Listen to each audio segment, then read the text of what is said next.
My mother was a brilliant, 5-foot-tall, brown woman with an accent. And as the eldest child, I saw how the world would sometimes treat her. But my mother never lost her cool. She was tough, courageous, a trailblazer in the fight for women's health, and she taught Maya and me a lesson that Michelle mentioned the other night. She taught us to never complain about injustice, but do something about it. Do something about it. That was my mother. And she taught us, and she also taught us, and never do anything half-assed. And that is a direct quote. A direct quote. I grew up immersed in the ideals of the civil rights movement. My parents had met at a civil rights gathering, and they made sure that we learned about civil rights leaders, including the lawyers like Thurgood Marshall and Constance Baker Motley, those who battled in the courtroom to make real the promise of America. So at a young age, I decided I wanted to do that work. I wanted to be a lawyer. And when it came time to choose the type of law I would pursue, I reflected on a pivotal moment in my life. You see, when I was in high school, I started to notice something about my best friend, Wanda. She was sad at school, and there were times she didn't want to go home. So one day I asked if everything was all right, and she confided in me that she was being sexually abused by her stepfather. And I immediately told her she had to come stay with us, and she did. This is one of the reasons I became a prosecutor, to protect people like Wanda, because I believe everyone has a right to safety, to dignity, and to justice.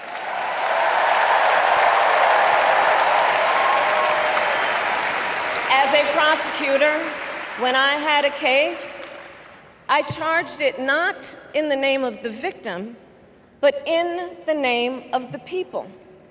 For a simple reason. In our system of justice, a harm against any one of us is a harm against all of us.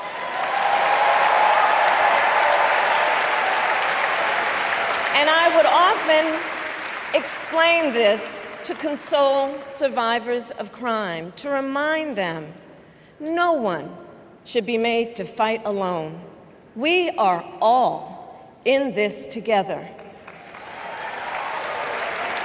And every day, in the courtroom, I stood proudly before a judge, and I said 5 words: Kamala Harris for the people.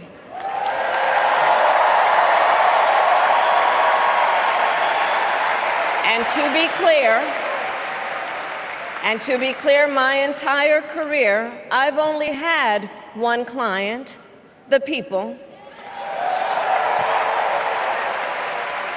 And so, on behalf of the people, on behalf of every American, regardless of party, race, gender, or the language your grandmother speaks, on behalf of my mother and everyone who has ever set out on their own unlikely journey, on behalf of Americans like the people I grew up with, people who work hard, chase their dreams, and look out for one another, on behalf of everyone whose story could only be written in the greatest nation on earth, I accept your nomination to be President of the United States of America.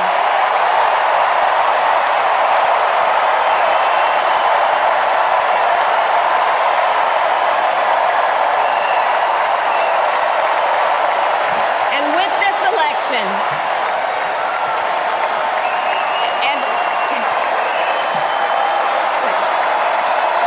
and with this election, our nation with this election has a precious, fleeting opportunity to move past the bitterness, cynicism, and divisive battles of the past, a chance to chart a new way forward. Not as members of any one party or faction, but as Americans. And let me say, I know there are people of various political views watching tonight, and I want you to know, I promise to be a president for all Americans. You know what else I love about Kamala? She gets it.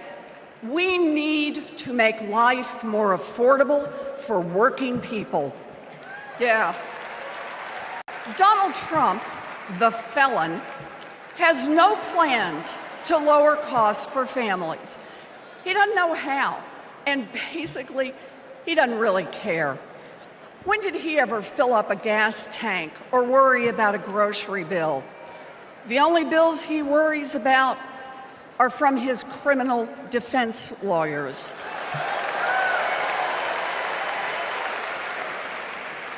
But Kamala, she cares deep down, and she will take on the giant corporations that are squeezing American families.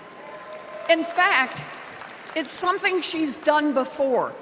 During the California wildfires, she went after the price gougers. During the pandemic, we worked together in the Senate to stop price gouging.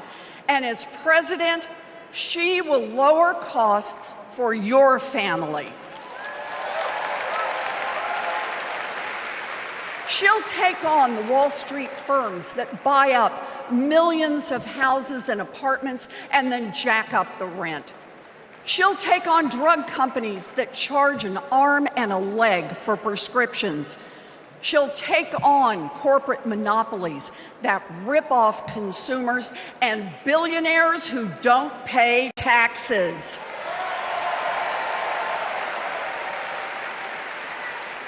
And she'll take on right-wing extremists who think they should decide who has access to abortion or IVF. Kamala will protect abortion rights nationwide. Yeah. And there it is. Groceries, gas, housing, healthcare, taxes, abortion.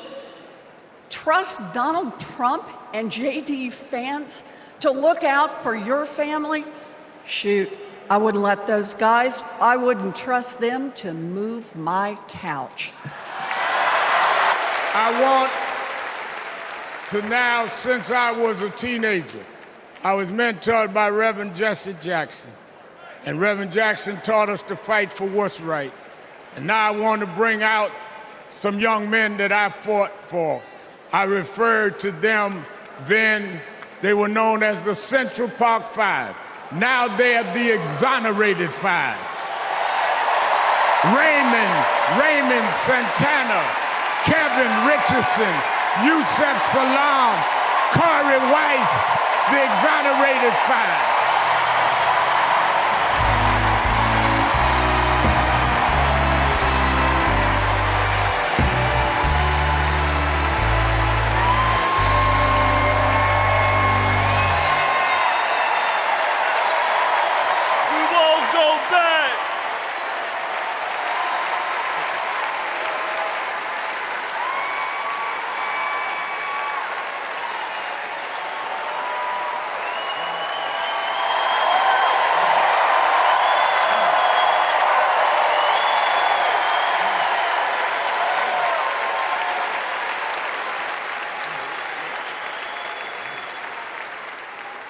Good evening, people. My name is Corey Wise. 35 years ago, my friends and I were in prison for a crime we did not commit. Our youth was stolen from us. Every day as we walked into courtroom, people screamed at us, threatened us because of Donald Trump. He spent $85,000 on a full-page ad in the New York Times, calling for our execution.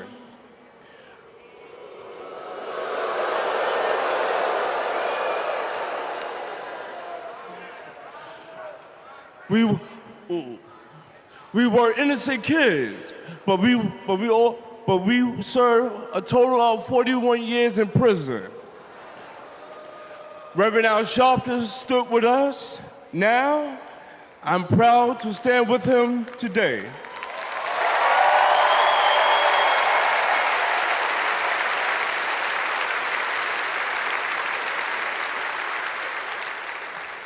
Vice President Kamala Harris has also worked to make things fairer. I know she will do the same as president. Now prove that message. Okay, so listen. It's come to my attention that there are some folks who struggle or pretend to struggle with the proper pronunciation of our future president's name. So, hear me out. Confusion is understandable. Disrespect is not. So tonight, we are going to help everyone get it right. Here to help me are some very special guests.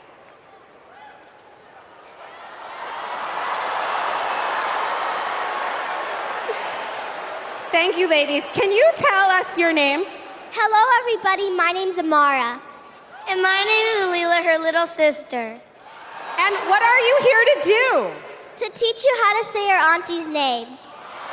Okay, so how do you pronounce it? First you say comma like a comma in a sentence. Then you say la like la la la la la.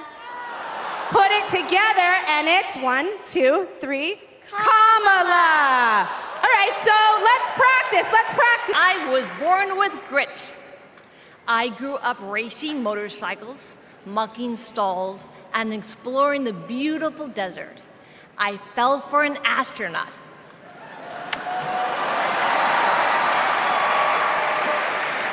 For 5 years, I served in Congress from a swing district.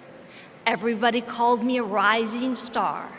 Then on January 8th, 2011, a man tried to assassinate me. He shot 19 people. He killed 6. Terrible, terrible day. I almost died, but I fought for my life and I survived.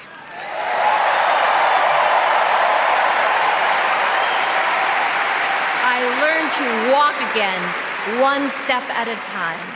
I learned to talk again, one word at a time.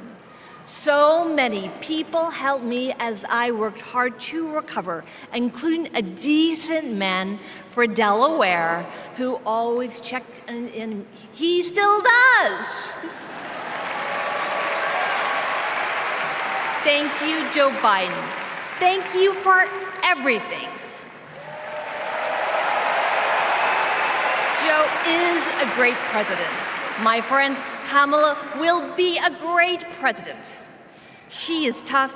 She has grit. Some have questioned why I've taken the stand I have. The answer is really simple, ladies and gentlemen. We must put country first. And tonight, as a Republican speaking before you, I'm putting our country first.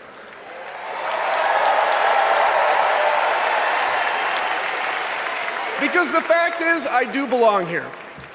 I know Kamala Harris shares my allegiance to the rule of law, the Constitution, and democracy. And she is dedicated to upholding all three in service to our country. Whatever policies we disagree on pale in comparison with those fundamental matters of principle, of decency, and of fidelity to this nation.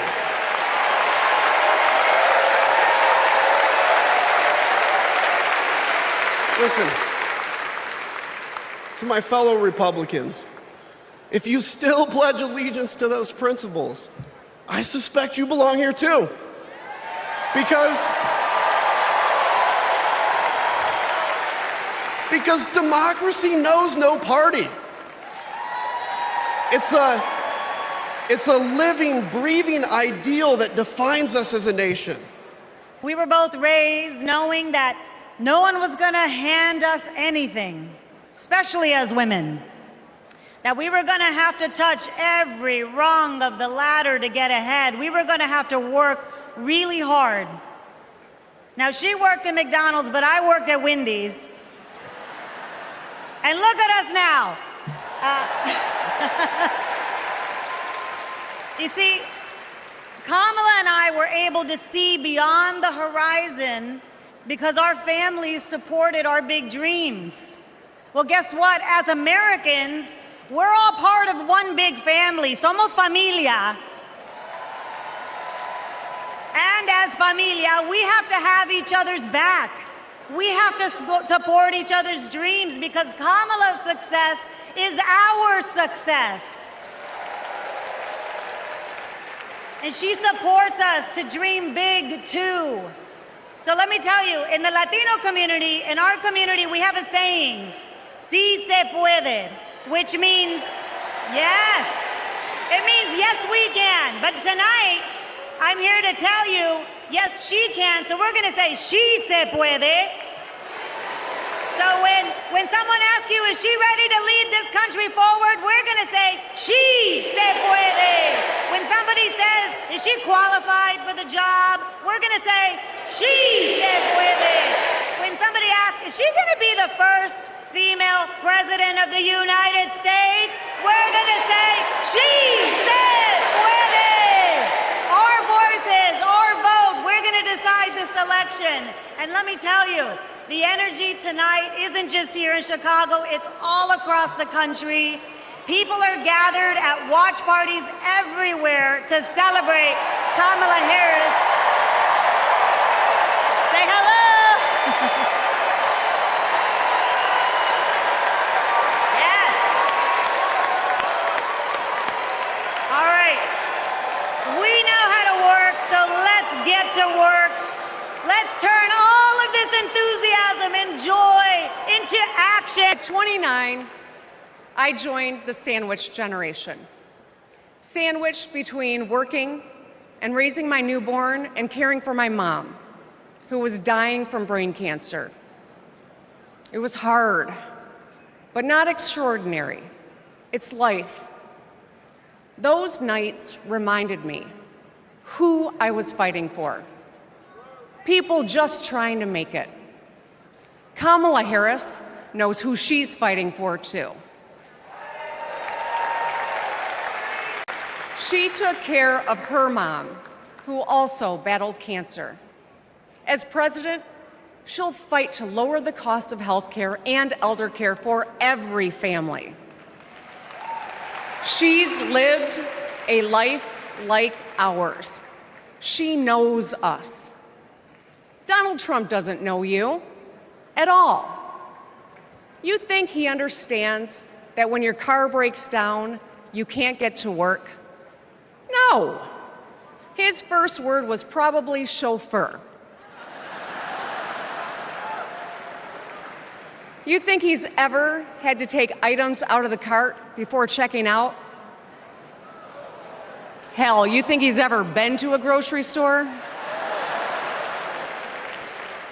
That's what the chauffeur is for. We are living in a time when some are trying to divide us, to separate us in ways that make it difficult for us to come together. Well, look, my sister rejects that view. Where others push darkness, Kamala sees promise. Where others feel detachment, Kamala fosters connection. Where others want to drag us back to the past, my sister says, hold up now, we are not going back.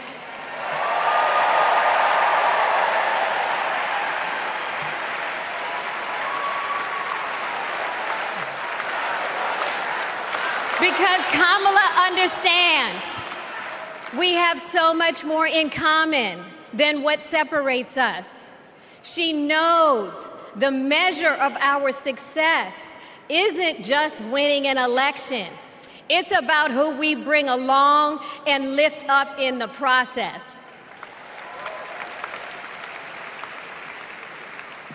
And so as I look out at all of you today and take in this incredible moment, I so wish that Mommy could be here tonight. I can just see her smiling, saying how proud she is of Kamala. And then, without missing a beat, she'd say, "That's enough, you got work to do."